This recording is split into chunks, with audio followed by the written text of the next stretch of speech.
अभी मुझे बताओ, what is the current scenario of office romance in India? I'll honestly say a word. It's wild.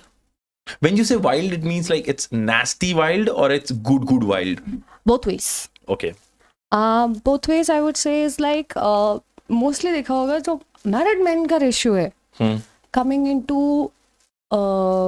Relationships with young females. Not young females, females. Young married men and married women.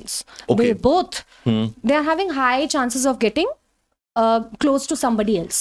Okay. ठीक है. I have also seen an example जहाँ पे एक बंदी ने अपना relationship पूरा खराब कर दिया, तबाह कर दिया सामने वाले आदमी के लिए.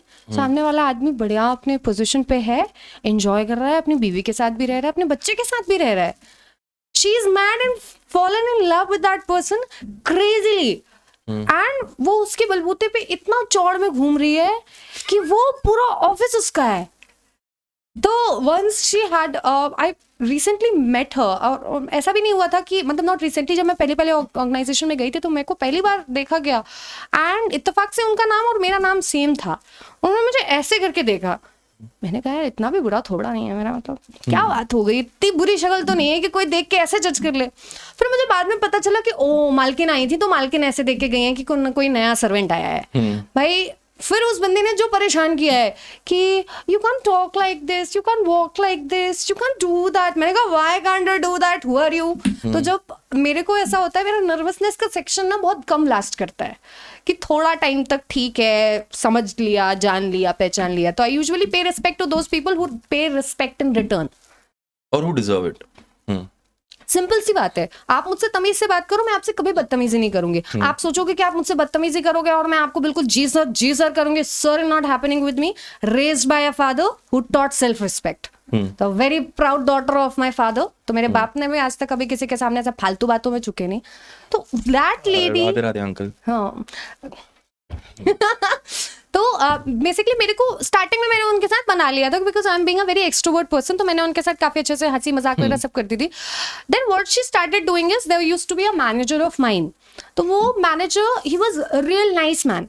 तो उनके साथ ऐसा इक्वेशन था मेरा कि मेरे को कोई प्रॉब्लम होती थी, कुछ भी होता तो कि सर ये नहीं हो रहा है, आप ये प्लीज करवा दोगे क्या? तो वो कर देते थे. This lady started putting differences between me and him. I said why? Because मेरी उनके जो boyfriend, so called boyfriend थे, उनसे अच्छी बनती थी, मैं उनके साथ पार्टियां करती थी. तो he used to cater me like a child. तो कभी मान लो क्या बोलना चाहिए, खाना है तो मेरे खाने की क्वांटिटी बहुत कम है and I don't eat outside. तो उनको ये होता था कि खा ले, मर जाएगी, खाना खाया कर. तो कोई पनीर का पीस टुकड़ा बना के अपने हाथ से खिला देना. तो that was something like a father daughter kind of a relationship I used to share with him.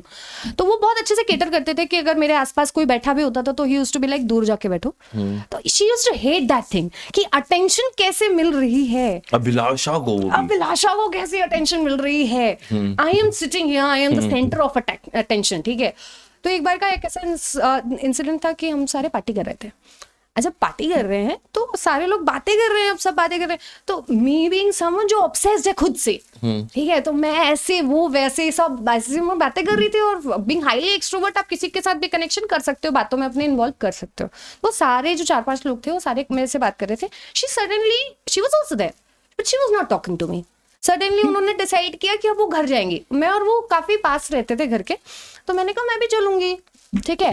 तो उन्होंने कहा कि मुझे कुछ काम है अभिलाषा, तो मैं तो जाऊंगी. तो मैंने कहा ओके चले जाओ, क्या कर सकते हैं. और मतलब क्या 11-12 बज रहे थे उस में, रात का पहर था और इसी ठंड की बात है. लास्ट टाइम याद नहीं, वो बहुत धुंध पड़ी थी, बहुत, हर साल पड़ती है, बहुत एक्सेसिव धुंध थी उस दिन. ठीक है. तो वो चले गए. फिर थोड़ी देर बाद मतलब जो हमारे मैनेजर साहब थे उन्होंने बोला कि चलो अब हम 4 ही लोग बचे तो तुझे ही ड्रॉप कर देंगे. उनका घर ज्यादा दूर नहीं था तो उन्होंने कहा कि हम तुम्हें ड्रॉप कर देंगे, फिर उसके बाद हम भी चले जाएंगे. सो फिर मैं बैठ गई. फिर उसके बाद उनका कॉल आता है कि मुझे ना कैब ड्राइवर ने उतार दिया है, आधे रास्ते में उतार दिया है. तो देवर लाइक कि कैब ड्राइवर से बात करा. भाई एक जनरल मैन का क्या पर्सपेक्टिव होगा जो आपके मतलब बहुत दूर है, वो यही होगा ना कि अब तो कैब ड्राइवर से बात करा. भाई मजाले बंदी ने 45 मिनट में एक बार भी भाई उस कैब ड्राइवर से बात कराई हो. और वो उतरी थी, सोचो, गुड़गांव में आधी रात को, ओल्ड गुड़गांव में ठेके के सामने उतरी थी वो. She was roaming. अगर आपके पास 45 मिनट का समय है और आपका घर यहाँ से 4 मिनट दूर है, पॉइंट क्या है? पॉइंट यही अटेंशन पाना है।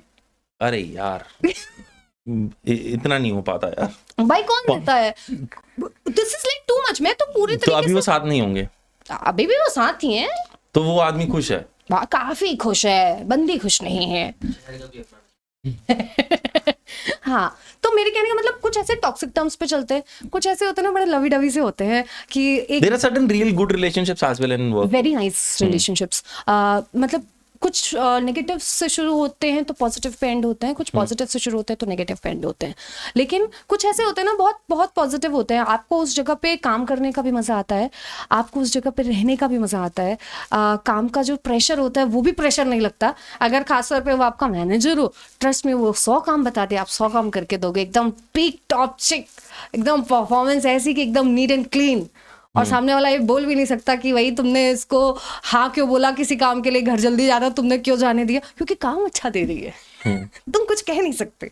सो दिस इज समथिंग, तो एक पॉजिटिव साइड भी है। बट हाँ, मैंने कुछ ऐसे भी देखे हैं जिनकी शादियां होने वाली थी, उसके बाद भी वो अपना रिलेशनशिप मेंटेन कर रहे हैं। मैंने कहा शादी होने वाली है, कल ही है, तो सामने वाले एक इंसान की गोद में क्यों बैठे हो? क्योंकि गोद भराई है।